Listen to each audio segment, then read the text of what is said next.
Bonsoir à toutes et bonsoir à tous. Bienvenue ce soir sur ce live. Un petit peu particulier pour moi parce que aujourd'hui a été une journée un petit peu déclencheur, on va dire. Voilà, j'ai le plaisir d'être devant vous ce soir, ou pour ceux qui regarderont en tout cas, pour vous présenter mon engagement dans le monde politique et en politique en général avec donc une volonté très claire, c'est d'aider mon pays, mais surtout que nous aidions le pays. Donc je vais vous poser un peu le cadre de l'engagement que je souhaite entreprendre. Et puis après, ben, vous pourrez me poser toutes les questions que vous voulez. Alors dans un premier temps, je vais faire une rapide présentation de qui je suis, pour ceux qui ne me connaissent pas. Quelles sont les solutions que je propose. Bonjour Christophe, bonjour à tous. Les actions qui seront à mener pour que ces solutions-là soient possibles et les besoins en fait ben, que je, mais pas je spécialement, mais que nous allons avoir et donc que ce soit en termes d'engagement, en termes de communication, en termes de mise en place de groupes, selon les domaines de compétences de tout à chacun. En fait, ça sera une feuille de route, mais chacun sera vraiment autonome dans son action à partir du moment où nous pourrons lui faire entière confiance. Ça sera vraiment la condition sine qua non. Et la confiance, c'est comme tout, ça se mérite. Quand je viens vers vous, vous avez le choix ou pas de me faire confiance, mais en tout cas, la confiance, elle se mérite, et elle se mérite par les actes en général. Voilà, donc moi, la rapide présentation, je vais essayer de faire court, je suis assez bavard, c'est mon problème. Alors, je m'appelle Olivier Murin, j'ai 42 ans, je suis né à Clermont-Ferrand dans le Puy-de-Dôme. Je suis avec ma compagne qui s'appelle Magali, nous avons deux enfants, deux filles, Eva qui a 10 ans et Amy qui a 2 ans et demi. Je suis agent de service public dans la vraie vie. Je suis agent de service public chez Enedis, le distributeur de distribution d'électricité publique, celui qui vous fournit le courant à tous. Voilà, ça c'est le cadre. En dehors de ma vie conventionnelle, très militant dans tout un tas de domaines. C'est pas d'aujourd'hui, loin de là. Beaucoup d'expériences qui ont foiré, qui ont réussi, mais beaucoup d'expériences. Euh, donc une expérience déjà en politique. Je me suis présenté pour des élections municipales dans la commune d'Aubière, qui est une commune... Salut Mathieu, très belle émission, bravo.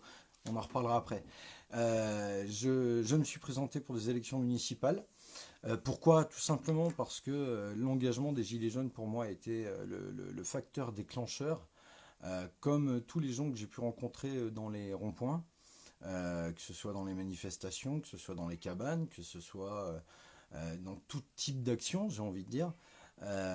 Ce sont des gens qui étaient vraiment extraordinaires et qui avaient tous la même envie, c'est de vivre décemment et de vivre bien.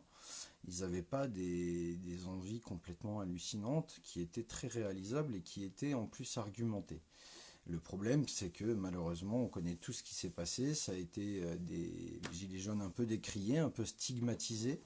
Beaucoup de guerres fratricides entre les gilets jaunes eux-mêmes, qui ont passé plus de temps à se faire la guerre qu'à militer. Et résultat des courses, bah, le mouvement est décédé de sa belle mort. Enfin, il n'est pas décédé, il est toujours présent dans l'idéologie. Mais en termes de mode d'action, c'est un fouillage pas possible, artistique, avec des groupes un petit peu disséminés ici ou là. Beaucoup de groupes citoyens qui se constituent un peu ici ou là, mais un grand cafouillage, quoi. C'est un peu du fourre-tout. Et moi, j'ai la prétention, en gros, de vouloir récupérer toutes ces forces vives pour qu'elles s'expriment comme je le fais actuellement, et surtout de pouvoir être le chef d'orchestre. Voilà, comme je le dis, là je suis agent de service public. Dans ma vie, j'ai été manutentionnaire, j'ai été chauffeur-livreur, j'ai été responsable d'agence d'une mutuelle, j'ai eu le statut cadre, j'ai eu le statut agent de maîtrise, j'ai eu le statut ouvrier. Tout ça est vérifiable. J'ai travaillé dans le transport routier beaucoup. Donc j'ai une bonne connaissance des entreprises, des décideurs. J'ai une bonne connaissance de la base, j'ai une bonne connaissance de la tête. Parce que quoi qu'on en dise, vous ne vous comporterez jamais de la même manière lorsque vous vous adressez à un cadre qu'à un ouvrier. Les rapports ne sont pas les mêmes, le vocabulaire, la manière de parler n'est pas la même, et donc il faut s'adapter à son interlocuteur. Et je pense que j'ai au moins cette qualité, c'est de pouvoir passer un peu partout, et même avec les communautés, vous me mettez dans un camp de gitans, vous me mettez dans une cité, vous me mettez dans un quartier résidentiel, vous me mettez dans Paris 16e, j'arrive à m'adapter à mon environnement et à passer un peu partout et à être écouté, ce qui est plutôt une qualité. Donc certains prennent ça pour de la prétention, certains prennent ça, je l'explique, certains prennent ça pour de la prétention, d'autres pour d'égocentrisme, d'autres... Chacun est libre de penser ce qu'il veut de la personne qu'il a en face de soi.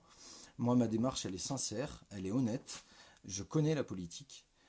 Pendant les meilleurs témoins de ce que je suis en train de raconter, ce sont les Gilets jaunes de Clermont. Donc si les gens qui regardent cette vidéo ne me connaissaient pas avant et qui me découvrent, je les invite à s'adresser aux Gilets jaunes de Clermont. Voilà, et là vous aurez un avis objectif sur qui je suis, sur ce que j'ai promis, si j'ai tenu mes paroles, si j'ai pas tenu mes paroles, ce que j'ai fait pour le mouvement, et ce que j'ai pas fait. Et vous aurez tout. Vous aurez un diaporama, comme ça vous serez libre de juger par vous-même. Ça m'évite d'être l'avocat. Alors, vous attendez pas à 100% des gens qui m'aimeront, parce que malheureusement, il y aura peut-être 2 ou 3% qui vont dire du mal, parce qu'il y a aussi de la jalousie, on va pas se mentir, parce que ces gens-là n'ont juste pas compris qu'on défendait une idéologie et non pas une personne. Et malheureusement, c'est à cause de ça que le mouvement n'a jamais progressé réellement et qu'on s'est fait stigmatiser et qu'on est tombé dans le piège des médias et qu'en plus on a été pas forcément bien représenté parce qu'il y a des gens qui ont fait beaucoup de débats, plus ou moins utiles, avec des voilà. En tout cas, ce qui est sûr, c'est que sur Internet, il y a énormément de gens qui sont très intéressants, qui militent dans leur domaine, comme je le fais là, qui font des lives, qui font toutes sortes de choses, qui se bougent pour informer aussi la collectivité. Et je trouve que collectivement, on peut les remercier parce que c'est aussi grâce à eux qu'il y a des prises de conscience qui se font. Et voilà. Alors parfois, j'ai des sauts d'humeur. C'est le côté négatif, on ne peut pas avoir que des qualités, j'ai aussi beaucoup de défauts. Le défaut que j'ai, c'est que dans certains cas, quand le sujet me touche profondément, intrinsèquement, je suis capable de me transformer en pitbull. Et donc de m'énerver, oui, de m'énerver très fort. Mais pas m'énerver dans le sens de la haine, euh, c'est m'énerver dans le sens de l'indignation. C'est trop profond. Il y a un moment, on nous demande de supporter l'insupportable tous les jours. On nous demande de supporter le fait qu'on détruit devant nos yeux notre planète et que de toute façon on a des solutions, mais qu'elles ne seront jamais exploitées puisque finalement il y a des gens qui l'ont décidé pour nous. Et bien souvent, quand on s'intéresse à ces gens, on retrouve toujours le même motif qui est financier. Et donc, la finance pourrait être utile si elle était orchestrée, on va dire, de manière décente, solidaire, si elle permettait à des gens de s'enrichir, parce qu'il faut qu'il y ait des gens qui s'enrichissent, parce qu'on prend des risques quand on se lance dans des aventures, quelles qu'elles soient, on prend des risques, on met des sous. Donc il est bien normal qu'on soit rémunéré à hauteur de ce qu'on investit, ça c'est complètement logique. Par contre, il est anormal d'avoir ces écarts complètement hallucinants où des gens aujourd'hui gagnent plus de 1 000 € à la seconde alors que des gens gagnent ça en 30 jours et c'est souvent ceux qui gagnent les sous en 30 jours qui se pourrissent le plus la santé. Euh, et donc il y a quelque chose qui n'est pas logique. Alors les médias aujourd'hui appartiennent à ces gens qui font du grand profit. Donc forcément, ils ne vont pas mordre la main de ceux qui les nourrissent. Ils sont obligés d'être complaisants. Et on alerte, nous, les Gilets jaunes, depuis très longtemps déjà, sur la complaisance des médias et sur le fait que l'information n'était pas neutre, n'était pas objective. Aujourd'hui, on arrive dans une société qui est en train de se transformer avec le Covid. C'est un tournant de notre histoire. Il y a deux constats. La gestion de crise à proprement dit sur le plan sanitaire, qui est absolument catastrophique. On est le plus gros budget hospitalier d'Europe, avec l'Allemagne, et on est le pays qui a le manque de consommables le plus élevé d'Europe. Je dis bien de consommables, il faut bien que vous compreniez ça. Consommables. Qu'est-ce qu'un consommable? C'est pas un appareil, un respirateur que vous allez vous faire livrer, qui va être mis en service avec des techniciens et qui va demander une technologie de pointe et qui va demander un investissement important. On parle de consommables, c'est-à-dire des masques qui valent moins d'1 euro en conception. En temps normal, c'est 25 centimes.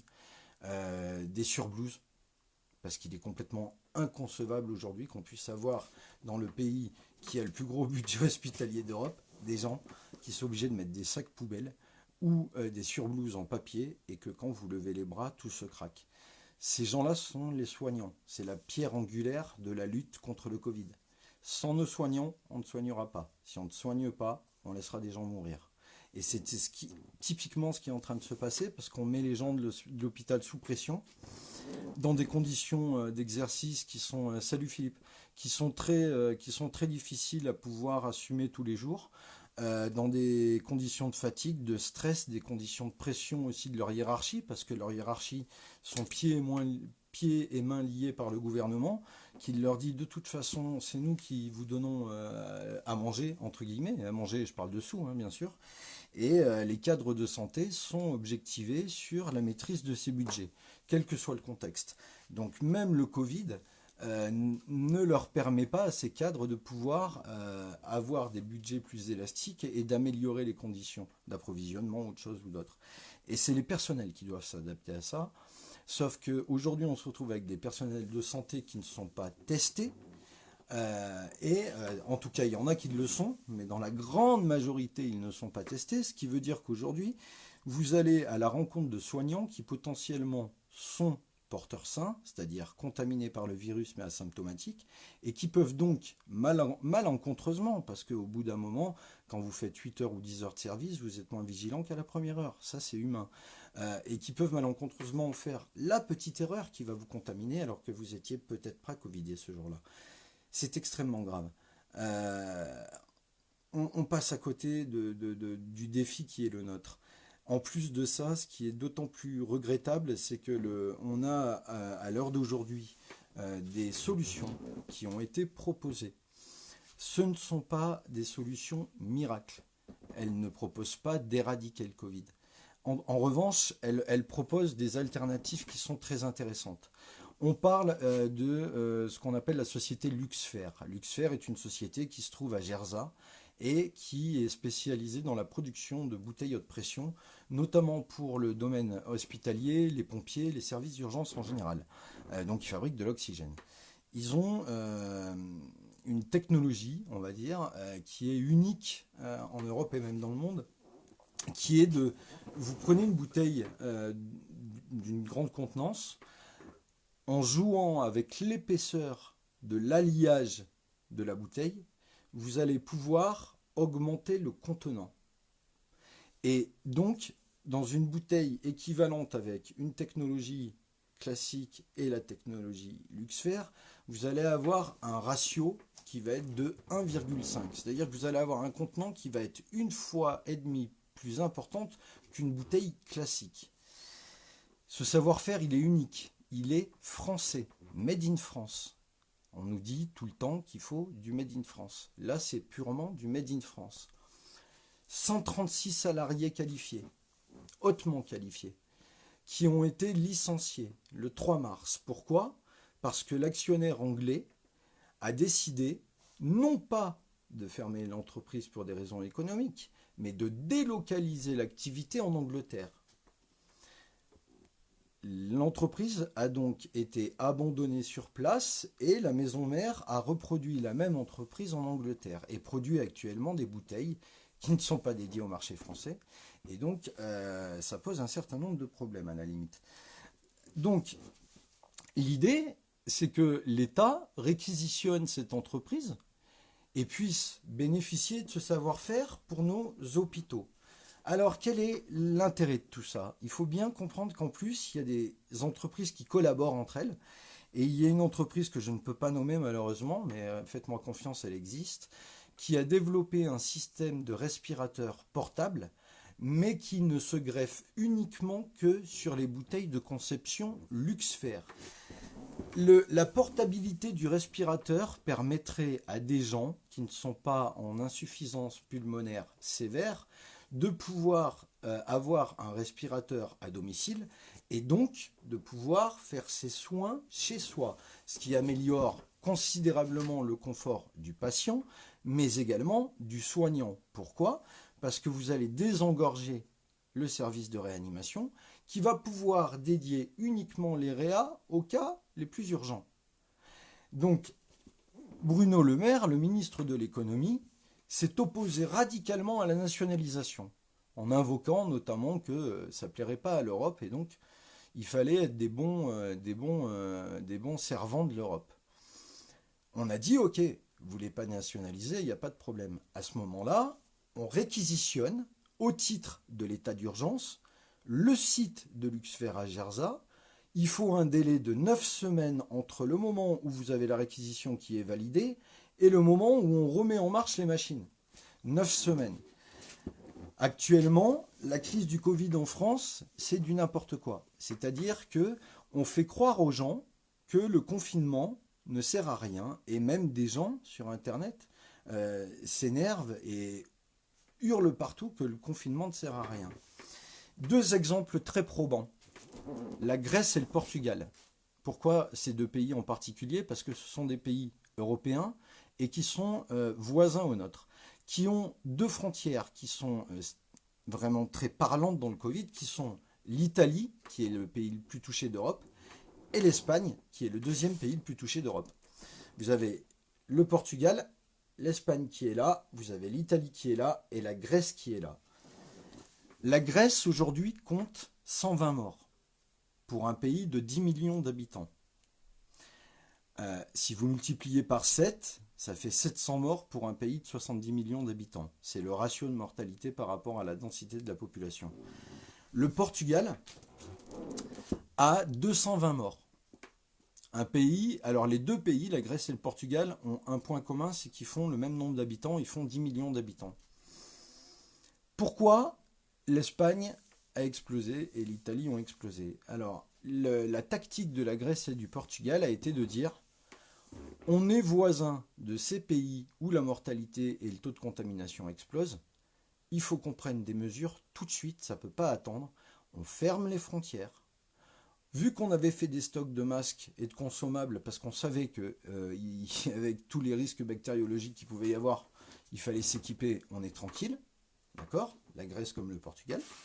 Ça permet en plus d'alléger les entrées dans les hôpitaux qui là-bas ne sont pas du tout préparés comme les nôtres à des virus comme celui-là, et donc qui ont obligé les pays à agir en urgence. Le président de la République du Portugal s'est confiné, le président grec respectait les gestes barrières à la télévision avec des masques systématiquement, et ça a été des tactiques de faire peur aux gens. Et les gens ne sortaient pas dans la rue parce que déjà, et d'une, ils sont mieux comment dirais-je, civilisés que nous, on va dire. Enfin, civilisés. Ils ont plus de civisme, excusez-moi, c'est pas ce que je voulais dire. Je parlais de civisme. Ils ont beaucoup plus de civisme que nous. Et en plus de ça, le gouvernement les a conditionnés. Ils avaient peur d'aller dehors. Résultat des courses, ça marche. Ça marche. Les seuls commerces qui ont été autorisés à fonctionner, notamment en Grèce, qui est vraiment le meilleur élève d'Europe, c'était les médecins, les pharmacies et les commerces alimentaires. Les commerces alimentaires, ce n'était pas les fast-food, les McDonald's et les Burger King. On parle de commerce de première nécessité, réellement. Ça porte ses fruits. Vous achetez un journal en Grèce, il vous offre un masque. Les Portugais envoient des communes portugaises, des localités portugaises, envoient à leurs administrés des lots de 5 masques emballés tous les jours pour qu'ils changent de masque. Et nous, on essaie de trouver des masques en importation en Chine. On envoie un pilote dans un avion affrété par Air France en Chine. Le pilote arrive en Chine pour chercher la cargaison. Malheureusement, le pilote était infecté par le Covid. Et autant vous dire qu'envoyer un infecté du Covid en Chine par les temps qui courent, excusez-moi l'expression, mais il faut vraiment être bête. Et là, on est passé pour des abrutis. Mais le pire, c'est qu'on n'a pas pu récupérer la marchandise qui a été bloquée pendant 8 jours. et qui a dû donc ne plus repartir par avion, mais par bateau. Ce qui rajoute des délais de transport encore rallongés, qui est un gros fiasco. Une entreprise en Bretagne qui fabrique des tests rapides. Donc c'est une entreprise, une start-up française, qui a inventé un procédé qui consiste à faire un test sur le Covid en 10 minutes. 10 minutes. Tout le monde a dit c'est super. On leur a dit combien vous êtes capable de produire. Ils ont dit on peut produire des millions par mois, par semaine. Par contre, il va nous falloir de l'argent. C'est NG Biotech ou un truc comme ça, vous regardez sur Google. Donc ils ont dit ok, combien il vous faut? Il nous faut un petit pognon. Et la région Bretagne, elle, a donné 250 000 euros. Ça a permis de développer l'activité. Enfin, ça va permettre de développer l'activité. Les stocks sont réservés uniquement aux militaires et au personnel soignant, dans les médias, mais pas pour la population civile. Ce qu'il faut bien comprendre, c'est que si vous mettez 100 millions, vous créez des tests pour toute la population. On a aujourd'hui 5 fortunes de France qui, à elles seules, pèsent 198 milliards d'euros de patrimoine, et on n'arrive pas à trouver 100 millions pour faire des tests pour toute la population, ce qui nous permettrait de sortir tranquillement. Pourquoi? Parce qu'on pourrait déjà mettre les cas en isolement. Et que si après les gens déconfinés respectent les gestes barrières, il n'y a aucun risque. On peut s'en sortir vraiment tranquillement. Le problème, c'est qu'il faut de la gestion. Et là, en gros, en restant neutre, on est objectivement bloqué par un gouvernement qui n'en fait qu'à sa tête. Donc voilà, le projet, il est lié à ça. Je suis outré par la situation et je ne vois pas d'autre solution que de m'engager. Parce qu'au bout d'un moment, trop, c'est trop. On a tout en France, on a le savoir-faire, la recherche, l'industrie, on a des enseignants de grande qualité, on a des artisans de grande qualité, on a des employés de grande qualité. La France est le pays le plus productif du monde. Ça, il faut bien que aussi on le mette en avant parce qu'on l'entend jamais. Mais il faudrait que les médias nous le rappellent. Nous sommes le pays le plus productif du monde. On a réussi au titre de l'état d'urgence à bafouer tous nos droits sociaux d'un revers de main. On est passé des 35 à 60 heures. On a modifié les congés payés en supprimant une semaine. Et on nous dit que c'est valable jusqu'au 31 décembre 2020 et qu'après ça va s'arrêter. Je vous le dis, enregistrez bien ce que je suis en train de vous dire, le 31 décembre 2020, ça ne s'arrêtera pas. Ça ne s'arrêtera pas pour la simple et bonne raison, c'est que ce qui va arrêter tout ça, ça sera le vaccin. Parce que même l'économie repart, certes, mais elle ne repartira jamais à ce qui était avant le Covid. C'est-à-dire que ceux qui vont en profiter réellement, c'est toujours les mêmes. C'est les grands, les gros. Eux, ils profitent. Quand on réouvre McDonald's, c'est une aberration. C'est une aberration. Pourquoi? Parce que McDonald's, il est tellement important en France qu'on ne va pas dire à McDonald's, écoutez, non, pour des raisons de santé publique, on ne vous autorise pas. Pourquoi je dis ça?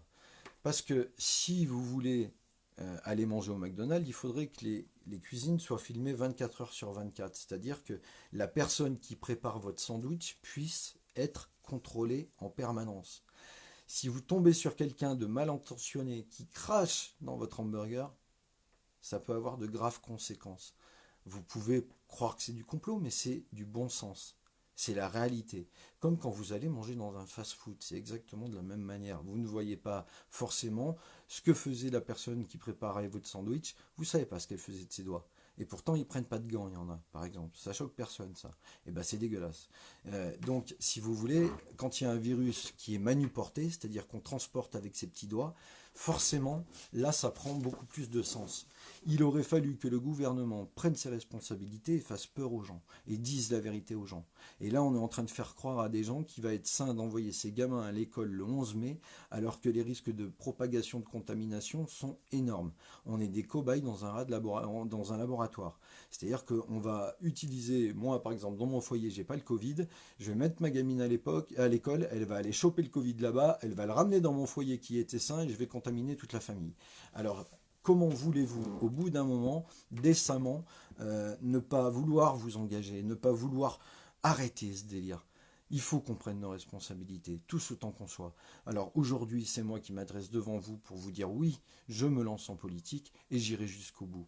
Il y a des gens qui croiront en moi, j'aurai des détracteurs, j'aurai toujours plein de gens qui diront c'est bien, c'est pas bien, cohérent, pas cohérent, ce que vous voulez. Il y aura des gens qui diront des fois ils s'énervent trop, ils auront raison, mais je vais y travailler.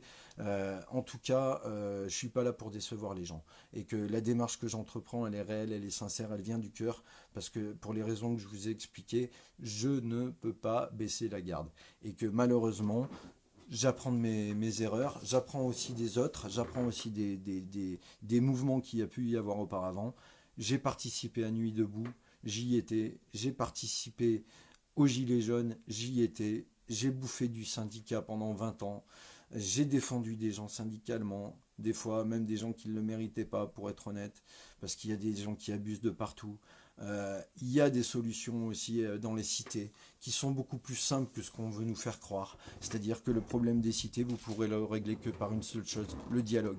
Le dialogue entre les forces de police, les représentants des forces de police, entre les jeunes des quartiers, entre les associations, tout le monde se met autour d'une table ronde, on fait un grand moratoire sur les quartiers, on met le pied dans le plat, on parle des sujets qui dérangent, on parle de la discrimination, on parle de violence policière, on parle de trafic de shit, on parle de mosquées dans les caves, de mosquées clandestines dans les caves, on parle de viols collectifs dans les caves, on parle de tout ce qui dérange, tout, on évoque, il n'y a plus de tabou. Si vous voulez régler un problème, de toute façon, soit vous vous mettez des tabous et de toute façon c'est reculer pour mieux sauter et c'est exactement ce qui se passe en France parce que tout le monde pointe du doigt les jeunes ou tout le monde pointe du doigt la police. Les seuls que vous devez pointer du doigt, mesdames et messieurs, c'est l'État. Et c'est l'État et c'est pas d'aujourd'hui. Ça fait des décennies que ça dure parce que on aurait très bien pu régler le problème par la conciliation, nous ne l'avons pas voulu. On a fait des petites phrases bien assassines, notamment du temps de Nicolas Sarkozy avec le fameux Karcher, qui était pour moi mettre de l'huile sur le feu alors que c'était déjà très chaud. Et on a continué à mettre les gens dans cette opposition permanente, dans cette haine, ce qui fait que les gens des quartiers n'aiment pas les gens qui ne sont pas des quartiers et que les gens pas des quartiers n'aiment pas les gens des quartiers. Alors que finalement, ils ont les mêmes problèmes quand on veut bien accepter d'écouter les uns et les autres et que finalement, je suis comment dire, persuadé, mais du plus profond de mon cœur, que tout est possible et que je suis ouvert aussi bien à un mec qui vote RN qu'à un mec qui vote LFI. Ça ne me pose aucun problème. Et je suis aussi ouvert avec un juif, un arabe, un noir, un portugais, un asiatique, un italien, un espagnol, un français pure souche, ce que vous voulez, qu'avec un mec qui est enfin de toute origine, on s'en fout, qu'il soit cadre, salarié, ouvrier. Tout le monde a son mot à dire. Voilà, mais par contre en France, il y a des problèmes de civisme, il y a des problèmes de respect, il y a des problèmes d'éducation, il y a des problèmes de médias, il y a des problèmes très graves dans la société, il y a des problèmes d'exclusion, parce que je rappelle quand même que Monsieur Macron a déclaré en 2017 à son accession au trône que son sujet était le plus important était les SDF, qui étaient tous ses concitoyens qui dorment tous les jours dans la rue et dont tout le monde se fout à part donner des pièces. Et si vous voulez, il a pris cet engagement. Il a dit je ne laisserai plus personne dehors. Et qu'est-ce qui s'est passé? Il les a laissés dehors et c'est encore pire qu'avant. Donc il y a un moment, il faut croire en nous. Il faut aussi que nous rendent des comptes parce qu'on est dans nous, on rend des comptes en permanence. On est le pays le plus taxé du monde. Donc si vous voulez, on rend des comptes. Tout le temps, on taxe, on taxe, on taxe. Et quand on taxe pas, on punit. Les amendes, c'est des punitions. Les outrages, des fois, parce que comment voulez-vous vous défendre face à quelqu'un qui est de mauvaise foi? C'est impossible. Sauf que lui, il a un uniforme et vous pas. Et dans la police, le problème, c'est que ça, pareil, on n'a pas été du tout... on aurait dû taper du poing sur la table. La police est l'institution qui est la plus utile dans ce pays parce qu'elle doit correspondre à la défense du citoyen, de la citoyenneté, du civil. Euh, y a rien de plus proche qu'un flic dans une société. Sauf que nous, on l'a éloigné. Et il y a eu des soubresauts, je suis Charlie, où tout le monde applaudissait les flics, le colonel Beltram, qui ont été des figures, qui ont été vraiment des symboles. Mais malgré tout, la haine, elle s'est installée. Et pourquoi? Parce qu'on a quand même vu, même les gens qui sont pas très gilets jaunes, au bout d'un moment, ils ont quand même vu qu'il y avait quelque chose qui n'allait pas. Parce qu'il y aurait eu que 100 vidéos, je veux bien, mais il y en a eu 10 000. Donc, au bout d'un moment, l'État se nourrit de ça. Il a ses chiens de garde, il les conditionne. Les gens qui travaillent pour l'État, qui sont de la police, ne vont pas chercher à comprendre le motif de la manifestation et on leur demande juste de faire usage de la répression. Je n'ai aucune haine contre ces gens-là, si ce n'est ceux qui tirent volontairement dans les yeux, qui cassent des bouches par plaisir. Oui, ceux-là, oui, j'ai de la haine, mais tous les autres qui gazent, etc., et qui font qu'exécuter des ordres et qui, à la limite, tirent exprès pour pas faire de mal, là, eux, je les respecte parce que c'est pas, ils n'ont pas le choix. Ils ont aussi un devoir de réserve qui est très fort dans la police, comme dans d'autres professions, le secteur hospitalier, les pompiers et j'en passe, qui fait que ces gens-là ne peuvent pas décrire réellement leur quotidien, ils ne peuvent pas parler de leurs conditions de travail, ils n'en ont pas le droit, il n'y a que les syndicats qui peuvent les représenter, et ce qui malheureusement crée de graves problèmes aussi psychologiques au sein des agents. C'est pas pour rien d'ailleurs que quand vous prenez la police, c'est là où on retrouve le plus grand nombre de gens qui se suicident. Euh, Alors que je pense que ce sont des gens qui ont un engagement très fort pour la patrie. Et donc voilà, il y a pas du mauvais, il y a du mauvais et du bon partout. Il n'y a pas. Les gilets jaunes, il y avait des cons, il y avait des bons. Et les flics, il y a des cons, il y a des bons. En politique, il y a beaucoup de cons et peu de bons. Mais en tout cas, voilà, personne n'est parfait. On fait tous des erreurs. J'en ai fait, vous en avez fait. Voilà, on peut. Le tout, c'est de les admettre et de vouloir les corriger. Sauf que l'État aujourd'hui se comporte très mal, fait beaucoup d'erreurs, volontairement ou pas. Si c'est pas volontaire, eh ben, je suis très inquiet pour leur santé mentale. Mais en tout cas, ils s'excusent jamais, ces gens-là. Et nous, il faut qu'on s'excuse en permanence et qu'en plus, on paye des amendes. Donc au bout d'un moment, ça peut pas marcher. Et donc, tôt ou tard, il y aura l'insurrection. Sauf que les gens se taperont dessus, alors que le coupable, il sera juste au-dessus d'eux et que les gens n'ont malheureusement pas la faculté de vouloir l'entendre ou le comprendre. Parce qu'ils sont derrière leur bannière syndicale, politique, ce que vous voulez, où c'est comme dans une secte. Un peu comme je fais avec vous. Je suis un peu un gourou ce soir. Et ben, eux se comportent de la même manière, mais pas pour la défense de l'intérêt général, juste pour la défense de leur intérêt personnel. Voilà. Donc bon, voilà, j'ai dit que je voulais faire court, j'y arriverai jamais. En tout cas, je vous ai exposé dans les grandes lignes pourquoi je voulais m'engager en politique. J'avais créé un parti qui s'appelait Organisation Municipale lors de mon élection à la mairie d'Aubière. Et ben là, ça va s'appeler Organisation Citoyenne. Donc, elle est ouverte, elle sera ouverte, elle n'est pas mise en place, elle va se mettre en place, mais on a le temps, hein, on a le temps, on a encore 2 ans. Hein. Elle va se mettre en place tranquillement. Je vais avoir besoin de tous les gens qui comprendront, qui auront envie de s'investir par domaine de compétences. Voilà, ce que je recherche, c'est des gens qui veulent intervenir dans leur domaine de prédilection, de tous les talents, les médias, les radios, les machins, les ci, les là, et qu'on se réapproprie un peu la parole entre nous. Qu'on puisse se rentrer dedans tout en se respectant. On peut ne pas être d'accord, ça fait partie du jeu, mais savoir le dire avec respect, argumenter plutôt que de dire ouais, pauvre débile ou des trucs comme ça, voilà, parce que c'est pas constructif. Et voilà, après la révolution dans la rue, pour en finir là-dessus, et après je vous laisserai parler si vous voulez, je suis pour, absolument contre, pardon, absolument contre. La révolution se fera jamais par la rue, pour tout un tas de raisons, sociologiques, etc. Mais les gens ont peur. C'est pas il n'y aura pas de révolution dans la rue, il y aura des émeutes, ce qui n'est pas tout à fait pareil, et qui en plus de ça donnera une légitimité à l'État de pouvoir utiliser tout l'armement qu'elle a commandé récemment, c'est-à-dire des drones manipulables avec la 5G, des propulseurs de gaz, des LBD et tout ce qui s'ensuit, donc vraiment du lourd là pour la répression, hein, beaucoup plus lourd que ce que vous avez connu dans l'ancien monde d'avant mars. Et donc, je pense que c'est une très mauvaise idée de tomber dans cette souricière et qu'il y a encore beaucoup de larmes qui vont couler, qu'il y a encore beaucoup de gens qui vont être blessés, il va y avoir encore beaucoup de polémiques qui vont être nourries, qu'il y aura beaucoup de, encore une fois, de guerre d'ego, de gens qui vont vouloir être opportunistes et utiliser les situations à leur parti. et qu'on a autre chose à foutre, quoi, et que il faut, la première des batailles, elle est de communication et elle est de sensibiliser l'opinion publique en leur disant, regardez, on existe, on n'est plus gilet jaune, on est citoyen en colère, et on n'est pas en colère avec la haine, mais avec l'amour, et on veut juste arranger la situation de notre pays et essayer de faire en sorte qu'on arrive à se comprendre. Il y a beaucoup on peut tout stigmatiser dans la vie. Les chauves, tous les noirs, les gitans, ce que vous voulez. Mais pour vraiment savoir maîtriser un sujet, il faut aller sur le terrain, il faut connaître les gens, il faut savoir de quoi on parle. Euh, voilà. Donc, pour ma part, le tissu politique, je le connais très bien. Tissu économique, je roule ma bille. Voilà. J'ai fait une formation BTS plus BTS action administratif et commerciale.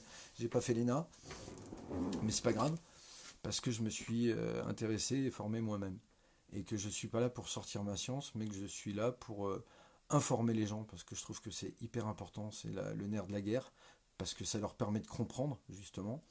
Mais voilà, je suis aussi là pour proposer des solutions parce que bah, on n'est jamais mieux servi que par soi-même et que si les autres en avaient eu, bah, peut-être que je l'aurais suivi, mais comme il n'y a rien qui me plaît, bah, je me lance.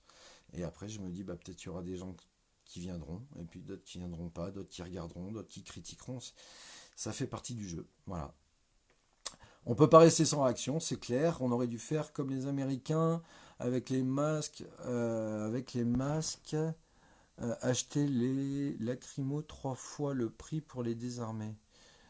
Avec les masques, c'est les lacrymos 3 fois le prix pour les désarmer. Bah, alors, déjà aux États-Unis, si tu veux, c'est un petit peu différent. Parce qu'aux États-Unis, la gestion de crise, les Américains, ils ont la culture des armes. Et eux, la première chose à laquelle ils ont pensé avant même le virus, c'est oulala, on va venir dans ma maison et on va venir me cambrioler. Et donc, ils ont pris d'assaut, pas les hôpitaux ou les supermarchés, eux, ils ont pris d'assaut les magasins de vente d'armes. Et ils se sont tous équipés un peu comme les Rambo et les Mad Max. Et aujourd'hui, on assiste à quoi? On assiste à des scènes complètement hallucinantes de milices qui sont formées aux États-Unis. Euh, Ils appellent ça des milices d'autoprotection, avec, faut quand même le dire, des consonances un petit peu racistes, hein, on va dire. Ils n'aiment pas trop les Noirs. Avec des relents un peu de cet États-Unis qu'on n'aime pas, quoi. Le Ku Klux Klan, avec des trucs complètement abominables où on pendait les Noirs dans les forêts, on les lestait de coups, on les faisait brûler vifs. Enfin, c'était quand même des abominations absolument épouvantables. Et c'est un traumatisme très profond aux États-Unis parce qu'ils ont eu beaucoup de mal à sortir de ce côté ségrégation et que c'est très fragile, même aujourd'hui. Et on assiste à la même chose en France parce que comme on a un problème avec notre passé colonialiste qu'on assume difficilement et qui pourtant a provoqué énormément de maux dans la société et qu'on ne reconnaît pas non plus on a parqué les Noirs et les Arabes essentiellement, hein, et même les gens du voyage d'ailleurs, dans des quartiers nord et on les a toujours stigmatisés, montrés du doigt. Dans les années 80, il y avait une marche qui avait été faite par un Arabe qui était parti de Marseille pour rejoindre Paris à pied pour dénoncer le racisme et les violences policières. On est en 2020, c'était il y a 40 ans, et il n'y a rien qui a évolué. Alors qu'il y a des gens qui avaient des discours hyper pacifistes, pardon, et qu'on n'a pas écouté parce qu'on a montré que ce qu'on voulait montrer dans les médias. Encore une fois, c'est les médias qui ont donné une très mauvaise image. Et au bout d'un moment, quand vous donne une mauvaise image, vous l'absorbez et vous faites de la merde. Et c'est ce qui se passe en cité, parce que on ne peut pas dire que tout le monde est irréprochable. Mais on parle d'une minorité. Et ça, les gens ont du mal à l'admettre. C'est dommage. C'est juste dommage. Les Français sont des chiculottes, la preuve pendant des mois. Non, c'est pas qu'ils sont des chiculottes, c'est que les Français, ils sont un peu trop terre à terre et on est un vieux pays, il y a beaucoup de personnes âgées qui regardent la télé et qui prennent ça comme science d'évangile, quoi. Et le problème, c'est qu'elles sont conditionnées et c'est elles qui vont après voter et qui pèsent dans la balance et qui sont les mêmes qui après vont aller se plaindre parce qu'on leur a piqué leur CSG, parce que si, parce que là, parce qu'elles n'ont plus de pouvoir d'achat, parce que on nous avait dit qu'on allait s'occuper de nous et puis en fin de compte vous nous crachez dessus. Et puis maintenant on les trie en plus de ça, c'est-à-dire qu'avec la crise du Covid, étant donné que la gestion elle est calamiteuse, on a pris le pas de ne pas soigner les personnes âgées, mais plutôt euh, de les euthanasier en quelque sorte. C'est-à-dire qu'à partir du moment où on ne peut pas leur administrer des soins et qu'on leur donne des sédatifs, tout en sachant que c'est des sédatifs très puissants et que en général le cœur tient pas à un certain âge, bon bah voilà. Alors du coup tu comptes te mettre sans étiquette. Alors si, il y aura une étiquette, c'est une étiquette organisation citoyenne. Un citoyen, il peut être d'extrême gauche, d'extrême droite, du centre, de gauche ou de droite. Et il peut être non votant, il peut être abstentionniste, il peut être rastaman, il peut être rappeur, il peut être plombier, chômeur, électricien, cuisinier, il peut être artiste, jongleur, voilà. Ça va. Il faut réinventer la politique. Politique, c'est du grec, c'est la vie de la cité. La vie de la cité. La cité, elle est à tout le monde, la cité. Et le problème, c'est que la politique n'intéresse pas les gens et les gens ne s'intéressent pas à la politique. Donc au bout d'un moment, on fait du surplace et donc on élit de la merde. C'est tout. Enfin, je veux pas être méchant, je veux pas être vulgaire parce que je sais qu'il faut pas être vulgaire, mais au bout d'un moment, il faut appeler un chat un chat. Bon, mais tu veux t'engager en politique, mais sans adhérer à un parti. Ben, je viens de répondre. J'adhère à mon parti, Organisation Citoyenne. Voilà, c'est ça. Mais je le crée, le parti. Organisation Citoyenne. Retenez bien. Organisation Citoyenne. Parce que quand je me suis présenté à la mairie, c'était organisation municipale. Et pour la petite anecdote, je vais vous faire rire, mais quand je m'appelle Olivier Murin, donc mes initiales, c'est OM. C'est aussi Olympique de Marseille. Emmanuel Macron en marche. Et donc, pour me foutre de sa gueule, j'avais décidé de donner mes initiales au nom de mon parti. Olivier Murin, organisation municipale.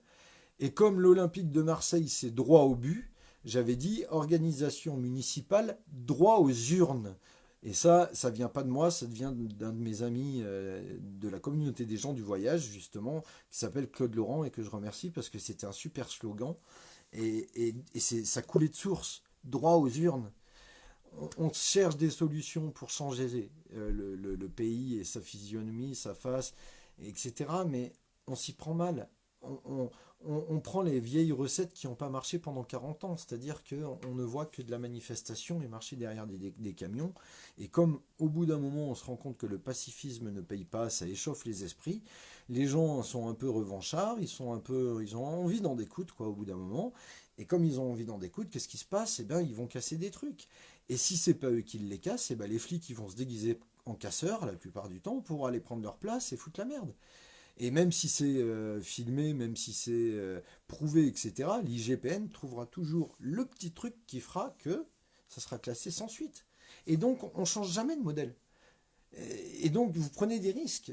Moi je serais parent, ma fille me dirait je vais manifester, ça serait hors de question.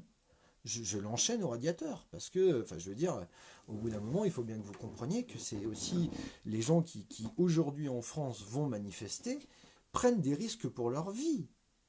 Alors, ce qui est dingue, c'est qu'en France, on a parlé des autres pays comme étant des dictatures. Mais vous avez certains pays qu'on qualifie comme des dictatures qui ne font pas ça à leur population. Très clairement. Cuba. On a parlé du Venezuela, mais le Venezuela, je rappelle quand même que avant le régime de Maduro, ça se passait pas si mal que ça, et puis que c'est les opposants qui sont allés dans la rue et qui ont fait des trucs de fou avec c'était des mecs de droite hein, qui ont chopé des sympathisants de Maduro et qui les ont, mais c'est de l'abomination humaine. Comment on peut faire ça en tant qu'être humain, immoler quelqu'un?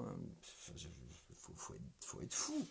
Et nous, en France, comme on connaît rien, eh ben, on regarde les infos. Oh là là, Maduro, c'est un dangereux communiste, c'est un dictateur. Par contre, le mec en face, il est un peu faf.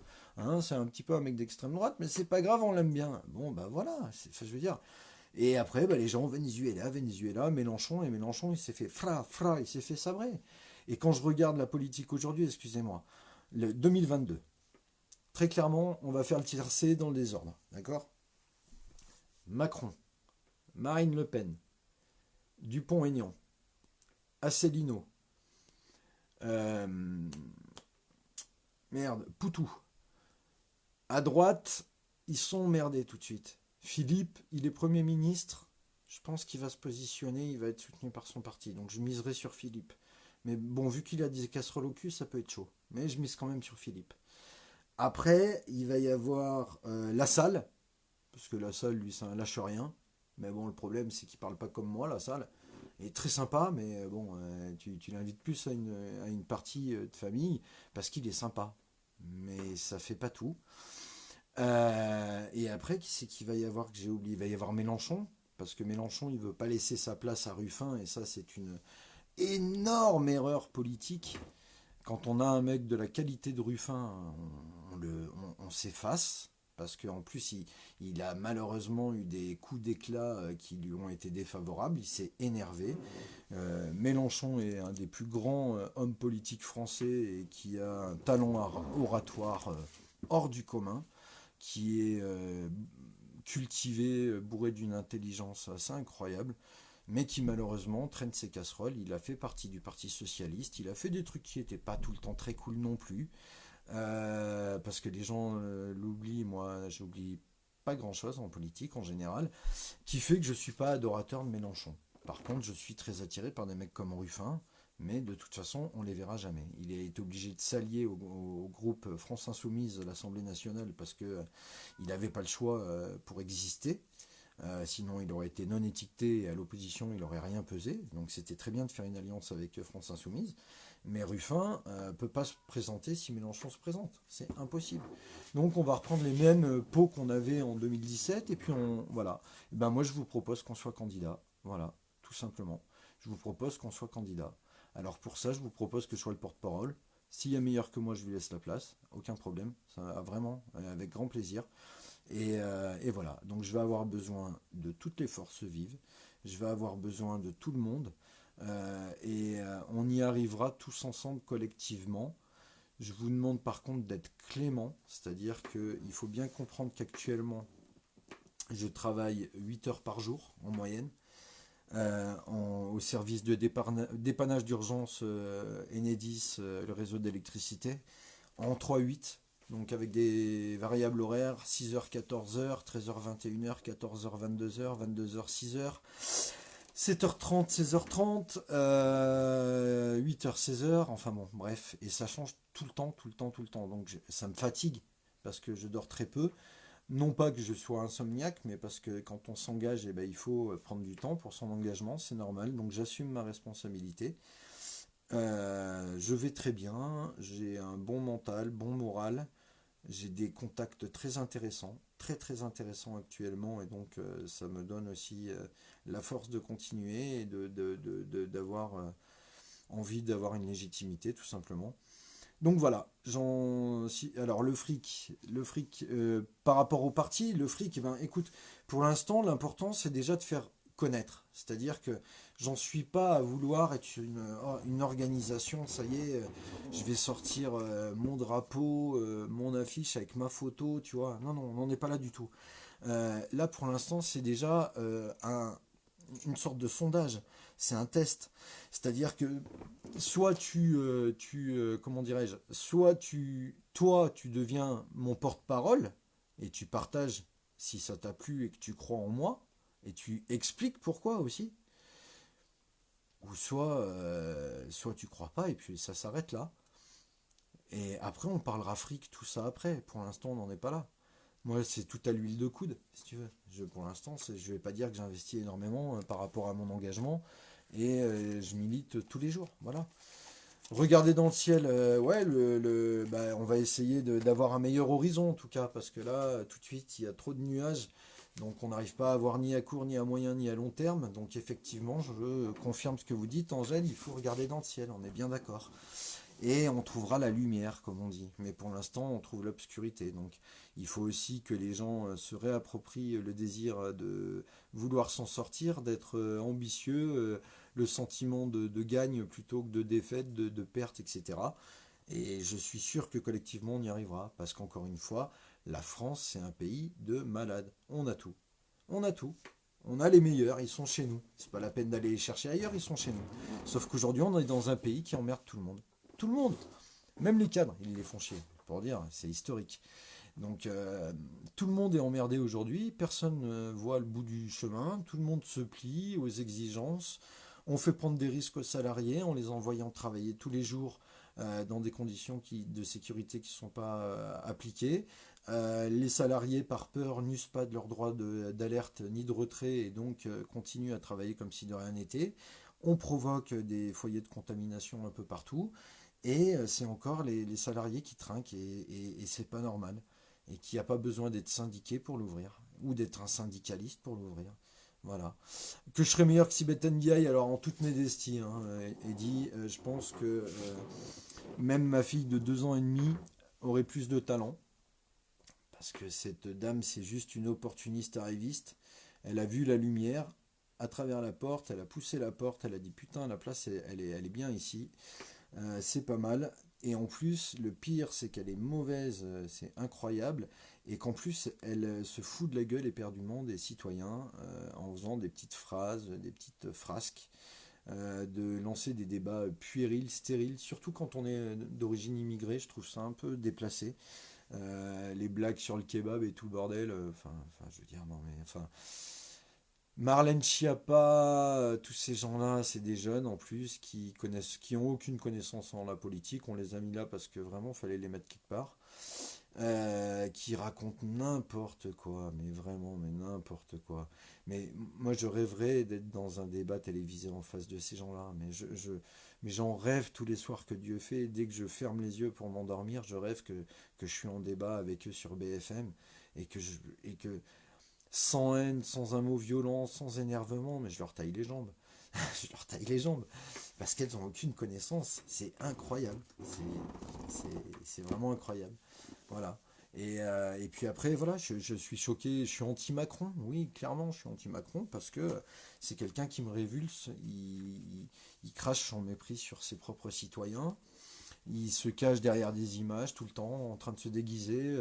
Moi, Jupiter. Moi, je vais faire des discours churchilliens. Un coup, il est pompier, un coup, il est pilote de guerre, un coup, il est commandant de bateau, un coup, il est boxeur, un coup, il est danseuse. Bon, voilà, c'est des gens qui, en plus, que je l'ai déjà dit dans une autre vidéo, mais ça me touche énormément. C'est des gens qui collaborent avec des gens qui ont baigné dans le milieu de la pédophilie, comme Cohn-Bendit. Ou comme comment il s'appelle, enfin bref, il y en a plusieurs de toute façon.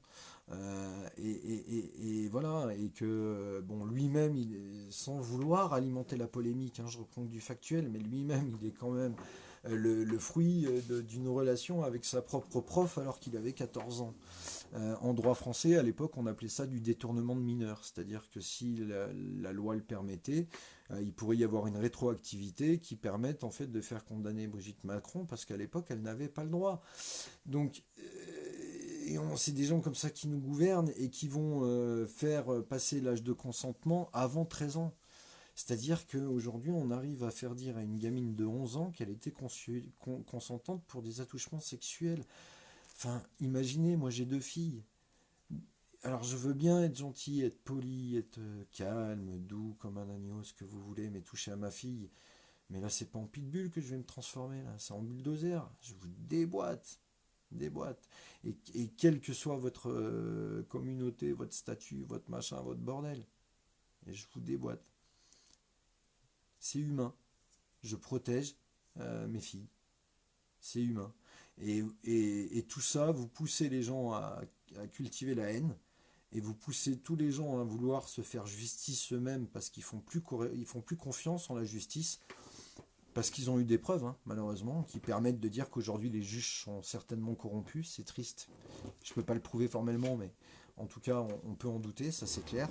Et que un pays où la justice est défaillante, c'est un pays qui est dans sa phase descendante et qui est en train de se faire manipuler de façon sournoise et vicieuse et qui tombe dans le piège et qui bientôt le regrettera parce qu'elle n'aura pas bougé quand il l'aura fallu. Voilà, c'est ce que je pense.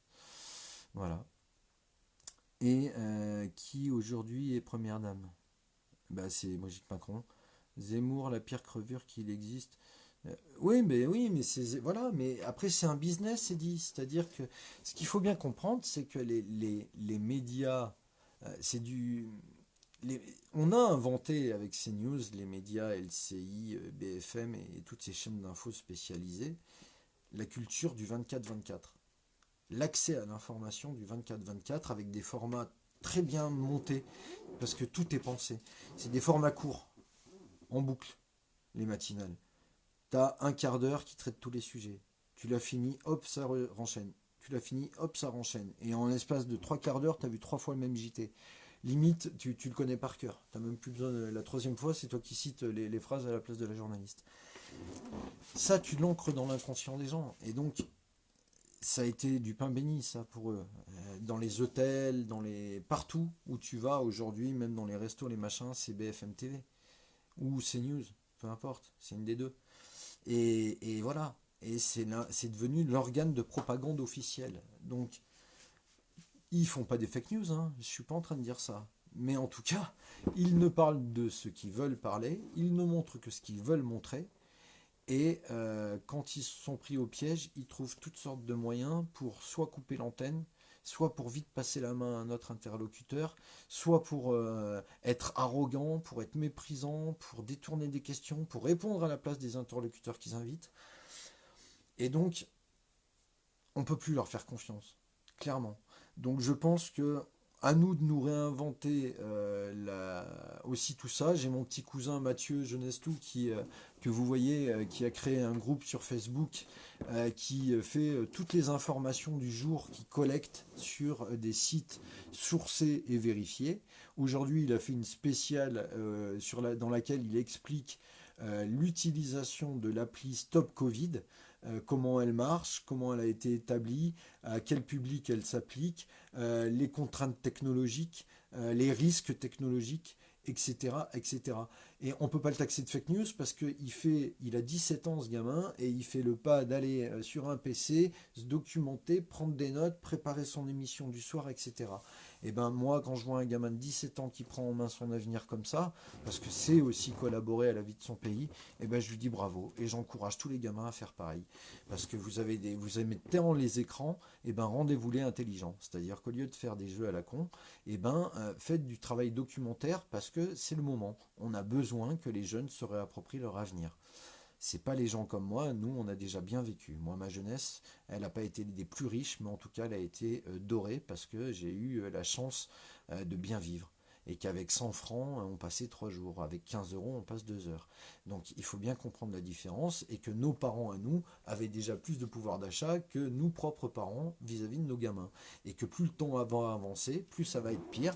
Et malheureusement, eh ben, l'école, l'égalité des chances à l'école et des droits ne se fera pas. Il y aura de la sélection à l'entrée et il va encore y avoir beaucoup de malheureux et on va encore beaucoup stigmatiser des populations qui, je pense, aujourd'hui, il faut qu'on les laisse tranquilles, sincèrement, parce qu'il y a des gens qui vivent dans des logements délabrés, qui sont dégueulasses, ils vivent dans des conditions de vie qui sont atroces. Et comme on ne les connaît pas, on ne les imagine pas, on ne les comprend pas. Euh, mais c'est réel. Ils vivent dans des logements insalubres où il y a de tout, hein. Il y a des mythes, il y a des punaises de lit, il y a de l'humidité, il y a de la moisissure, il y a des fils électriques dénudés partout, il y a des fuites. Enfin, il faut bien comprendre que si on vivait à leur place, on aurait aimé d'avoir des gens qui se battent pour nous parce qu'on n'avait peut-être pas la faculté de le faire nous-mêmes. Et voilà, modestement, moi je m'adresse à ces gens parce que je sais d'où je viens et je sais ce qu'est la galère et je sais aussi ce qu'est l'argent. Donc voilà. Et pour terminer, je disais une fois que le problème d'une société n'est pas l'argent, c'est celui qui l'utilise. Voilà. L'argent n'est qu'un moyen d'échange. Point barre. Arrêtons de focaliser sur l'argent, l'argent. L'argent, même quand il n'existait pas, il existait d'une certaine manière, puisque le troc permettait à deux gens de donner des valeurs virtuelles aux objets qu'ils possédaient pour savoir si l'échange il était sain ou pas. C'était pour harmoniser ça à la base. L'argent, elle vient de là, la monnaie. Mais c'est pas l'argent qui est le problème. Encore une fois, c'est ce qu'on en fait. Et qui l'utilise et pourquoi on l'utilise. Mais l'argent, non. Et le capitalisme n'est absolument pas le problème non plus. Parce que le capitalisme peut être solidaire, il peut être écologique, ça peut être un capitalisme responsable qui fait la part de responsabilité, qui rémunère les gens à hauteur de leur mérite et de leur investissement, qui rémunère bien les gens qui travaillent pour ces mêmes personnes qui ont investi. En échange, il faut que ce soit du donnant-donnant, il faut que le patron comprenne bien que c'est en prenant soin de ses salariés qui seront motivés, qui seront fidèles et qui donneront le meilleur d'eux-mêmes, plutôt que de leur supprimer des droits, leur taper dessus, leur mettre la pression et faire des burn-out. Et en France, on est plutôt dans la deuxième option, et tant qu'on ne changera pas ça fondamentalement, on n'y arrivera pas. Donc, je pense que maintenant, il faut qu'on soit cette génération, on attaque une nouvelle décennie, on est en 2020, ça va être 2020-2030, chaque décennie a marqué l'histoire, il faut que la décennie, cette décennie en particulier, marque notre histoire, il faut qu'on se persuade qu'on peut y arriver, il faut qu'on se persuade qu'on va y arriver, et il faut qu'on se persuade qu'on a tous les atouts dans ce pays pour réussir.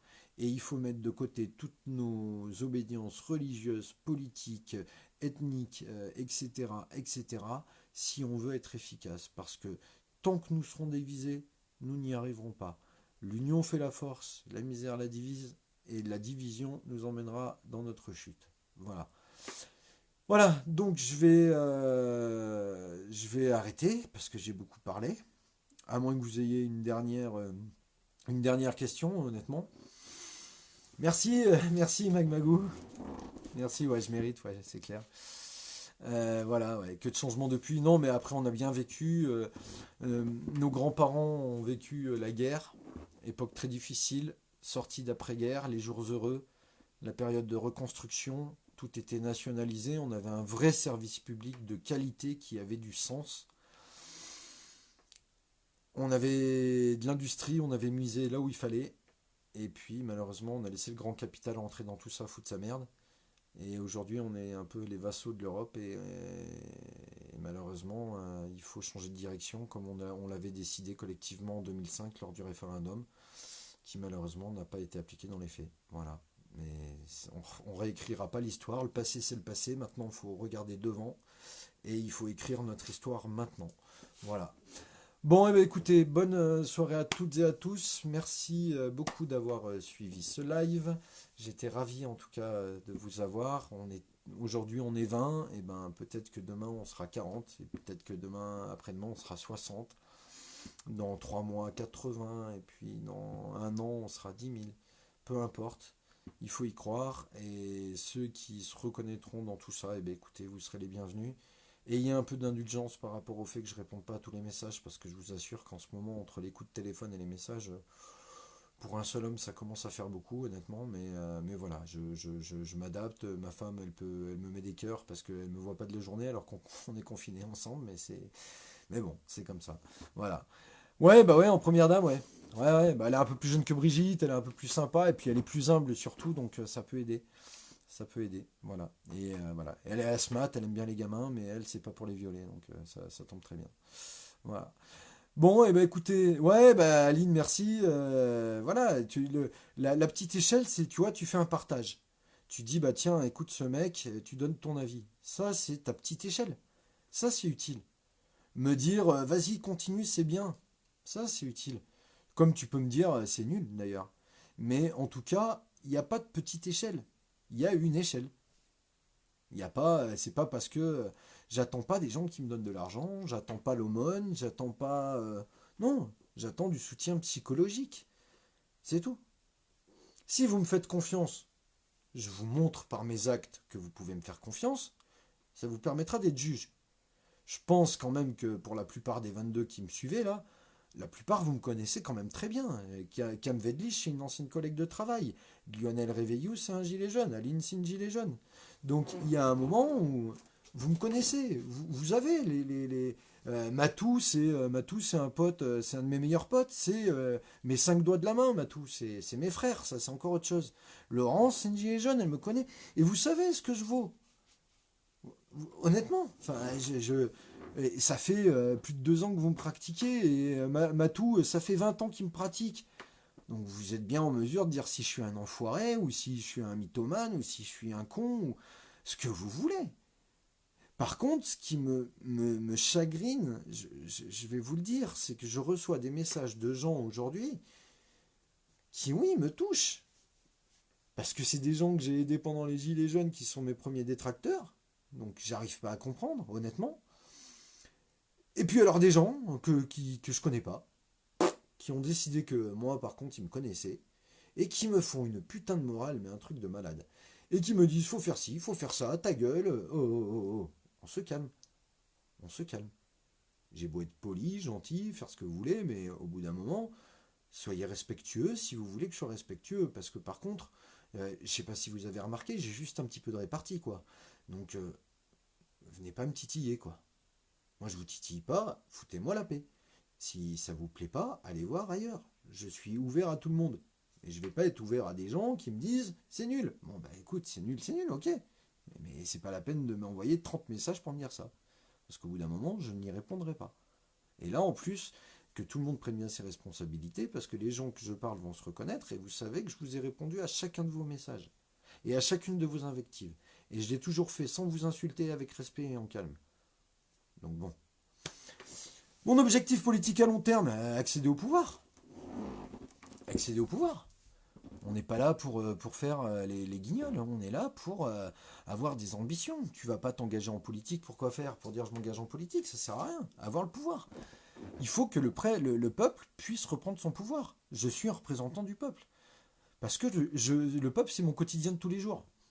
Je suis agent de service public. Je m'adresse à des retraités, à des immigrés, des ouvriers, à des chômeurs, à des gens en foyer, à des handicapés moteurs, psychiques, mentaux, même à des enfants, parce que leurs parents ils peuvent pas parler au téléphone, parce qu'ils sont sourds et muets. Bon, bah voilà.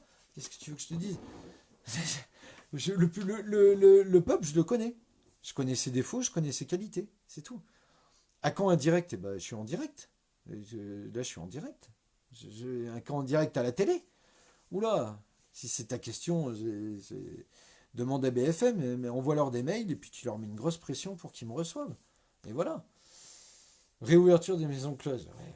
Mais la réouverture des maisons closes, mais pourquoi pas? Bien évidemment. Bien évidemment. Je préfère qu'un mec qui ait des pulsions sexuelles incontrôlables, il ait un endroit pour aller voir des femmes qui sont consentantes et qui sont rémunérées, que d'aller violer des gamines ou de croiser une nana dans la rue et puis la nana, c'était pas le bon moment et c'était pas le bon endroit, elle va croiser le regard de ce gars et elle va rentrer chez elle tranquille, elle a fini sa journée de taf et elle va se retrouver violée sur le capot d'une bagnole dans un parking télésurveillé où le mec il n'est pas sur place et donc les délais d'intervention ils sont élastiques, elle a le temps de se faire violer 3 fois et sodomiser, je t'en parle même pas. Et donc il y a un moment, oui, si ça peut empêcher ça, bien évidemment. On va pas soigner tous les pervers sexuels de France. Donc les maisons closes, ça prête à rire. Je trouve que c'est un débat de société qu'il faut qu'on ait, parce qu'effectivement, c'était utile. On va pas se mentir, du temps de nos grands-parents, ils allaient tous dans les maisons closes. Alors certes, ils restaient mariés à vie, hein, parce qu'ils ne divorçaient pas à ces époques-là, c'était pas comme aujourd'hui. Hein. On n'est pas dans la culture du mec ou de la nana jetable dès que tourne le vent, quoi. Mais par contre, ils étaient tout aussi infidèles. Sauf que ça se sachait pas, parce que ça se savait pas, pardon, parce que c'était d'autres mœurs, c'était mal vu à l'époque, t'en aurais eu honte. Aujourd'hui, on se branle sur Internet et on envoie des messages privés à des gens et ça finit sur les réseaux sociaux. Et ça représente la France ou la ville de Paris. Bon, ben, j'ai que ça à dire. Donc si eux sont légitimes pour se présenter à des élections, autant vous dire que je me sens complètement légitime. Parce qu'au bout d'un moment, les gens qui représentent l'État, ce sont des guignolos. Et donc, comme moi je suis un guignolo et qu'en plus je suis rigolo, et ben du coup, je vais pouvoir vous défendre. Et voilà. Voilà. Allez, je termine après. Un truc, ça me rappelle un truc, ça, genre la question pour foutre la merde. J'ai pas compris, Alex. Sincèrement, j'ai pas compris. Je veux dire un direct où tu nous donnes la parole. Bah, là, c'est ce que je fais quand je dis vos messages. Là, regarde, c'est ce que je fais. Je lis vos messages. Des affinités avec des grandes gueules, GJ. Alors, j'ai eu le Vavasseur au téléphone, j'ai déjà parlé avec elle. Drouet, Flyrider, tout ça, bon, c'est pas la peine, hein, t'essaies de prendre contact avec eux, ils t'ignorent. Chouard, je l'ai vu à Nuit debout, mais je suis pas fan. Après, il est très intéressant. Il a une vision que je partage sur de nombreux points, mais je valide pas tout. Le côté de Chouard, je suis pas fan à 100%, quoi. Alors, très bonne question. Commerçants et artisanat. Bien, alors ça, merci beaucoup. La majorité des entreprises françaises sont des TPE. TPE, et PMI et PME. C'est-à-dire que les grosses entreprises actionnaires du CAC 40, elles pèsent même pas 5% de l'entrepreneuriat en France. L'artisanat, c'est le premier employeur de France. Il faut impérativement qu'on change la fiscalité. Il est anormal qu'aujourd'hui on rémunère des entreprises du CAC 40 avec un CICE qui coûte 20 millions par an par entreprise et qu'en plus en 2019 on a payé la double peine parce qu'on a payé 40 millions pour le transformer. C'était une belle manière aussi d'augmenter les primes, sans contrepartie. Et donc il y a des gens qui ont enregistré aujourd'hui des grosses sommes de CICE, je pense notamment à la grande distribution, et qui dans le même temps ont licencié comme jamais ils l'avaient fait auparavant. Donc forcément, voilà. Ah oui, un direct les petites gueules du net. Pardon, excusez-moi, j'ai le hockey. C'est une super idée. Super idée, Eddie Verratti. Et Eddie et pardon, excusez-moi, et Thierry. Super idée. Franchement, ouais, alors là, quand vous voulez, c'est vous les animateurs et on se répond, ah mais pas de problème. Et toute question, aucun tabou. Jusqu'à parler de ma calvitie, à l'orientation sexuelle, si j'ai consommé de la drogue, si j'ai volé, si toutes les questions que vous voulez, j'y répondrai. Tout, absolument tout. Je veux que ça soit transparent pour tout le monde. Qu'on puisse pas me dire tu nous as menti, tu nous as trahi. Voilà. Parce que ça, je le supporterai pas moi-même. Donc, comme je suis intègre, honnête, et que voilà, j'irai jusqu'au bout de la transparence. Et ça, je peux le jurer sur la tête de ma fille sans aucun problème. Et sans sourciller en plus. Voilà.